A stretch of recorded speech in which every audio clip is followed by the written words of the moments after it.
In this video, I'm going to help you plan out your undergraduate years as you're preparing to go to medical school. And I'm going to talk you through what classes you should be taking each year, freshman, sophomore, junior year, and even senior year. I'll tell you about some tips for completing your extracurriculars and doing some other things that are really important for medical school. It's not just your test score and your grades. It's also important that you complete some extracurriculars, and I'll talk about what those are in the video. And lastly, I'll talk about studying for the MCAT and getting your classes done so that you can study for the MCAT and take it without taking a gap year. Or if you do want to take a gap year, I'll talk about that as well. First, I'm going to tell you about what I would do freshman year if I had it to do over. What I did is I took the general chemistry sequence, and I took a bunch of other classes that were just general education requirements that I needed to get to graduate. I would have taken physics and general chemistry at the same time if I were to do it again. And the reason for that is because if you take general chemistry and physics freshman year and you take organic chemistry and biology sophomore year, you're done with pretty much all of the content that's going to be on the MCAT. You won't have taken biochem and you won't have taken maybe psychology. Just because you haven't taken those classes does not mean you can't study for the MCAT junior year, and you could maybe even take something like biochem in the beginning of junior year while you're studying for the MCAT. Or you could take psychology at some point early in junior year while you're studying for the MCAT. Now, if you don't want to go straight through to medical school, it might be less important that you take general chemistry and physics together freshman year. This is more from my perspective because I did not want to have to take a gap year. So obviously, if you don't want to take a gap year, you can space everything out a little more. I would also, in addition to the classwork freshman year, try to get into some sort of extracurricular and do training for one of these jobs. I made an entire video about ranking extracurriculars, and honestly, it's mostly just whatever you think would be the most interesting extracurricular to do. There's a whole bunch of them. I'll link the video where I rank all those extracurriculars in the description and probably also here. Do the training for one of those extracurriculars that you like the summer after freshman year. And that way, once you go back to school, you can actually start working one of those jobs.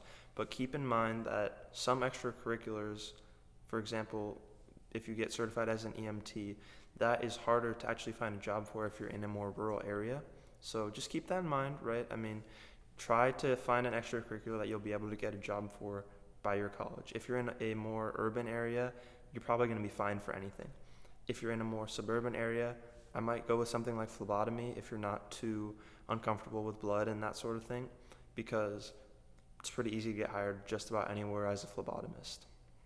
Another thing you're going to want to do as a freshman is try to get into a research lab, and the best way to do this is just to email as many research labs as possible, because more than likely most of them are just not even going to respond to you. That is what happened to me. I think I emailed 20 research labs and only 2 even responded to my email, one of which actually ended up wanting me to be in the lab. The other one was just like, oh, we actually filled up with undergrads, we don't have a spot anymore.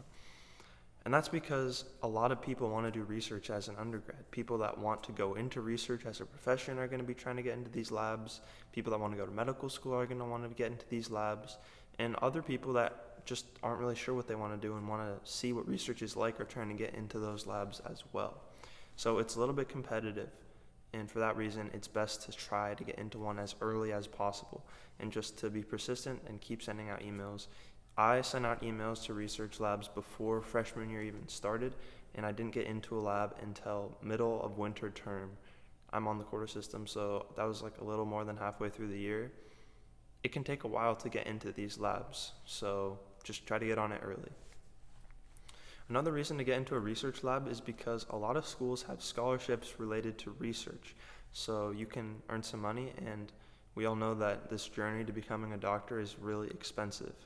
When it comes to tuition, when it comes to, just paying for housing and food and all of those things, it really adds up. And for that reason, extracurriculars where you get paid, like being a CNA or EMT and other extracurriculars like being in a research lab where there's scholarships are better in my opinion. Before I go into sophomore year, I just want to emphasize 2 points. First of all, it's okay to be a little bit behind freshman year. It's okay if you're not in a research lab yet. It's okay if you were struggling in a class and you didn't do very well in it, right? None of this is going to stop you from becoming a physician. it's just going to make it take a little bit longer in the future. Another point I want to emphasize is freshman year, it's really important to go out and make friends. I'm not talking about drinking. I don't think that that is the best way to make friends, because you attract people into your life that are like you. So if you're drinking, you're going to attract people into your life that are drinking. That may be fine for you. That may be what you want, but you may also want to attract people into your life who are doing cool trips outdoors, who are going surfing, who are doing other activities that are cooler. It's up to you, but regardless, it's important to meet friends because you're in college, and one of the main appeals of college is the social aspect, because you're going through this journey with so many other people who are the same age as you and who are also growing and becoming who they're going to be as adults.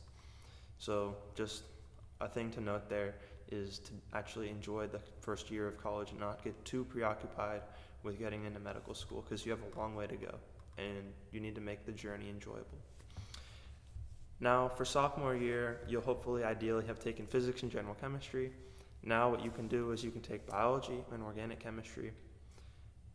Just keep doing those extracurriculars, try to catch up with the things you weren't able to do. And then that's pretty much all there is for sophomore year. It's not really super crazy. It's just ideally get hired. But, like I said, there's going to be setbacks, and you can try to get some of those things done that I said to start trying to do freshman year. You can get those done sophomore year. It's not that important as long as you're able to get the right amount of hours. And I'm going to talk about how many hours you want to get in different areas of these different extracurriculars a little later in the video. What happened to me, I didn't take physics freshman year. I had to take physics the summer of my sophomore year. And that was a little bit unfortunate for me because it ended up being the case that I wasn't able to do something else for that summer. I wasn't able to go home and work as an EMT, which was my original plan. For junior year, I made a lot of mistakes, and I'm going to tell you about the specific mistakes I made because this is where a lot of important things happen. This is where you're going to take the MCAT and get your letters of recommendation and write your essays and secondaries. So there's a lot of things that are important that you don't mess up, and I made some mistakes here. First mistake I made is that I took on way too many activities the first term of my junior year.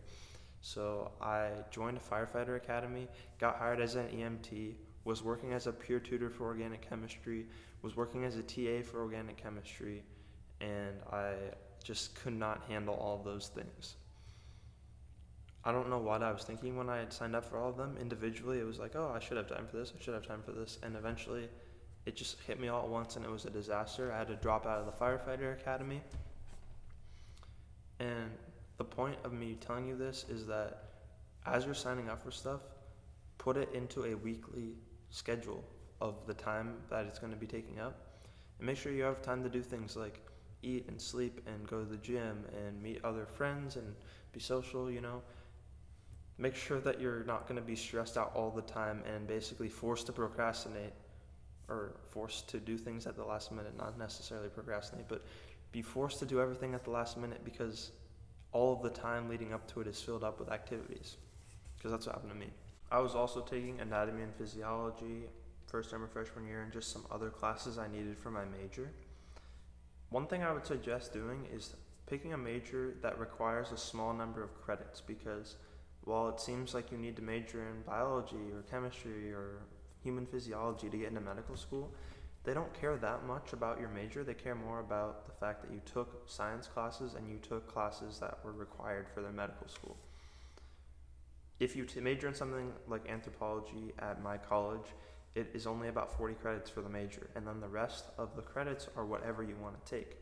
And that allows a lot of flexibility where you don't have to just take random science classes that are related to your major but are just harder and aren't really that important for medical school. For example, if you're majoring in chemistry and you have to take a class like physical chemistry and a bunch of extra calculus and math, that's going to possibly make your science GPA worse because you have to take all these hard calculus classes and all this other stuff. On the other hand, if you majored in anthropology, you would have 40 easy credits that would probably bring up your regular GPA and maybe even help your science GPA if you were able to spend more time on your science class that you're taking instead of trying to fit in a bunch of hard classes in the same term. Just something to keep in mind. It's solely up to you, but I might have considered majoring in something else if I were to do everything over again. You're going to want to budget time to study for the MCAT, and I would recommend just buy the Kaplan books, get the Rebop Bebop MCAT deck for Anki, and just study like that. I'll probably make a video about actually using Anki and setting up the deck, but it's pretty straightforward, pretty easy. You want to budget probably about 3 months, 4 months to study if you have that time to study full time. In my opinion, that's about right.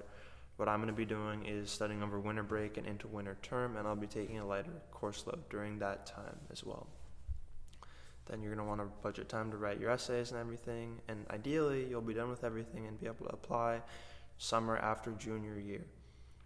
I'm going to try to graduate early so that I can just travel and get the heck out of Eugene, but at this point it's sort of flexible and up to you what you do senior year. I would recommend, if you're not taking a gap year for senior year, just try to enjoy yourself before you end up going into medical school. If you want to follow me on my journey to becoming a neurosurgeon, you can subscribe, and if you have any questions, feel free to leave a comment. Take advantage of the fact that this is still a small channel because I'll answer your questions. That's all I've got for you, and I hope that this video was helpful.